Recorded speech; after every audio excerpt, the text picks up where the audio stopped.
Setahun sudah pemerintahan baru ini berjalan. Pak Presiden baru saja bilang bahwa angka pengangguran terendah sejak tahun 98. Bagus dong kalau gitu. Tapi kenapa obrolan sehari-hari yang kedengarannya malah sebaliknya? Susah cari kerja, lowongan seret, PHK di mana-mana. Nah kok bisa?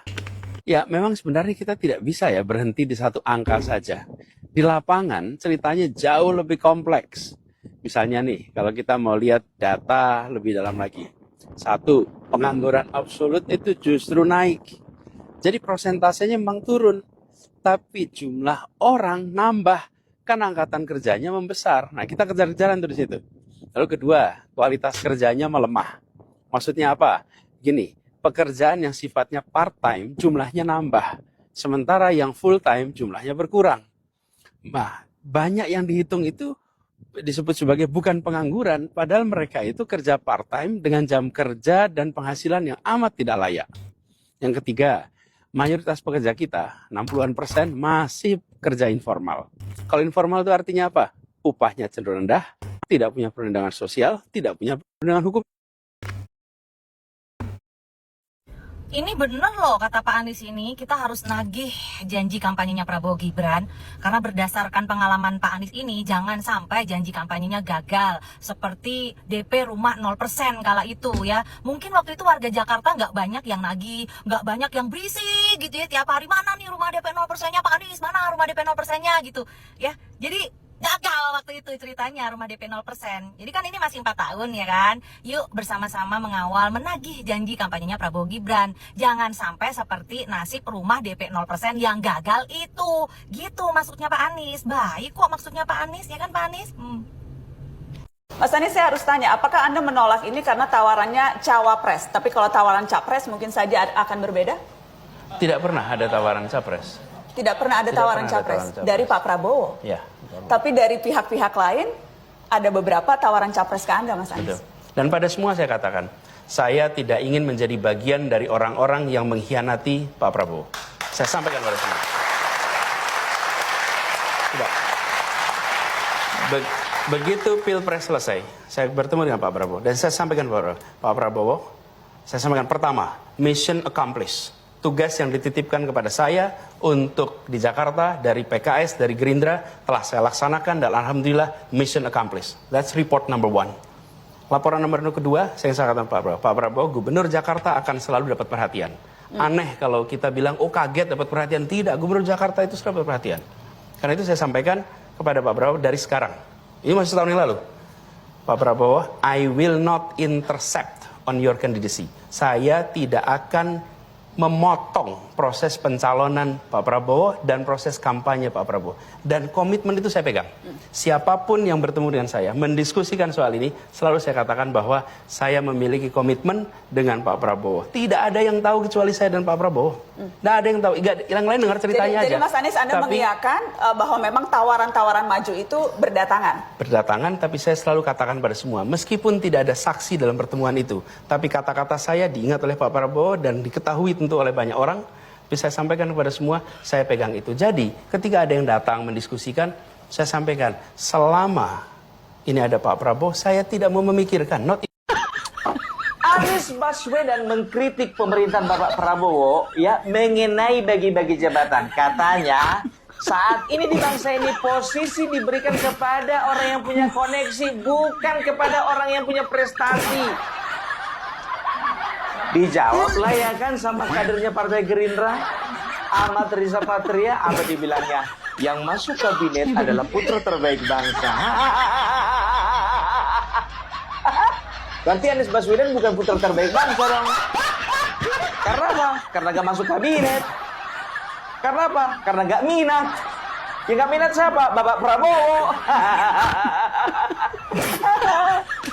Sekarang begini, kalau bicara tentang koneksi, kau ya kemarin jadi kau kemarin jadi capres itu juga karena koneksi. Masih ingat kan? Kemarin juga jadi menteri pendidikan sama Bapak Joko Widodo karena ada koneksimu sama Bapak Joko Widodo. Kemarin begitu juga kau jadi gubernur itu karena ada koneksimu sama Bapak Prabowo.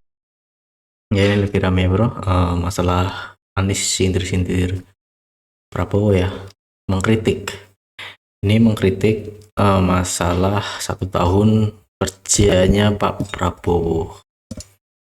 Jadi ini belum ada yang tercapai, mungkin maksudnya Mas Anies ya, yang katanya 19 juta lapangan pekerjaan. Kok kenapa masih susah untuk mencari pekerjaan gitu ya bro? Dan masih banyak lagi. Ini Pak Anies menagih janji-janjinya Pak Presiden gitu ya. Ya nggak apa-apa sih ya, menagih janji nggak apa-apa, itu hak kita semua kok. Ya kita tetap dukung Anies sih. Anies kan juga sebagai rakyat juga. Aku nggak bela sana sini ya bro, tapi ya lumayan bener juga ya si Anies ya. Ya kita harus lihat ke depannya juga dong.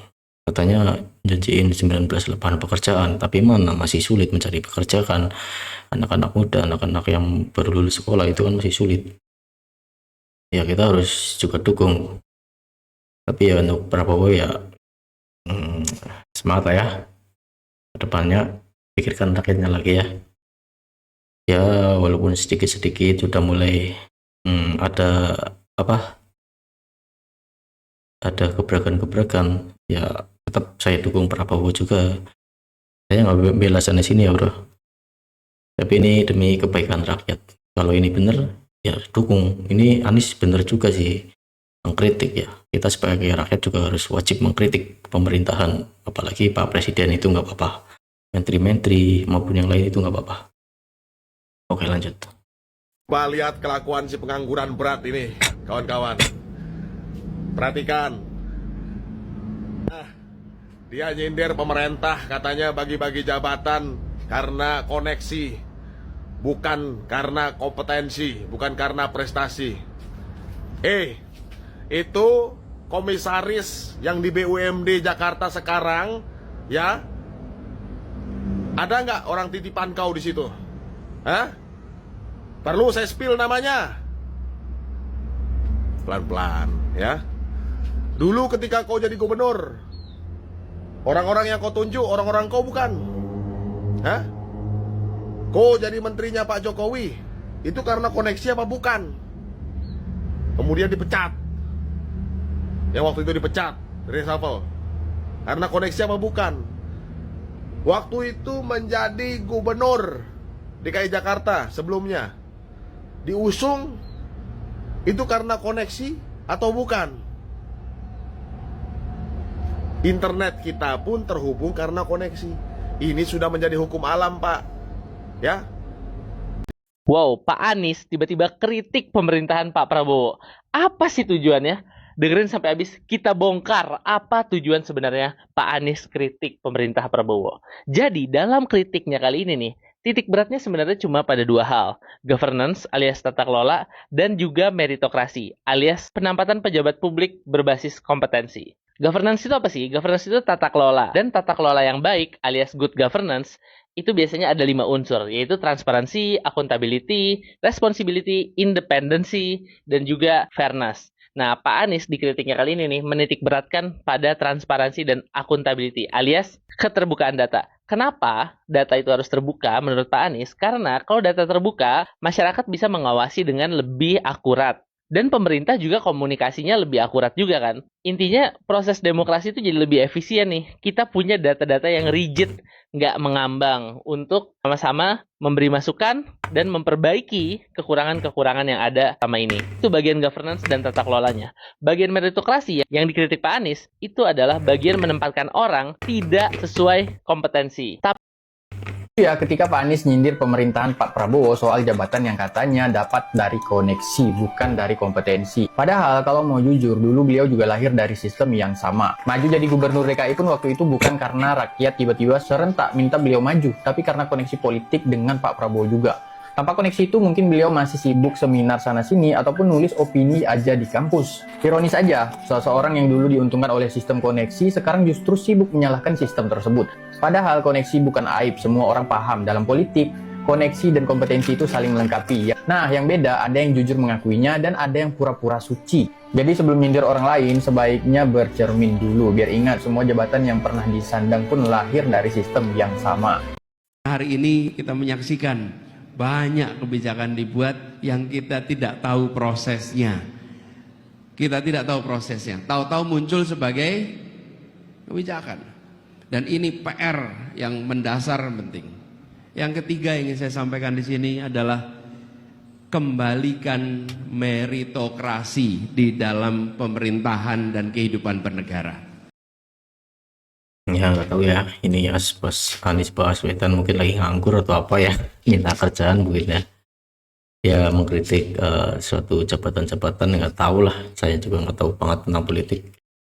Intinya gini bro, kalau pemerintahnya benar, sistemnya benar, kita harus dukung.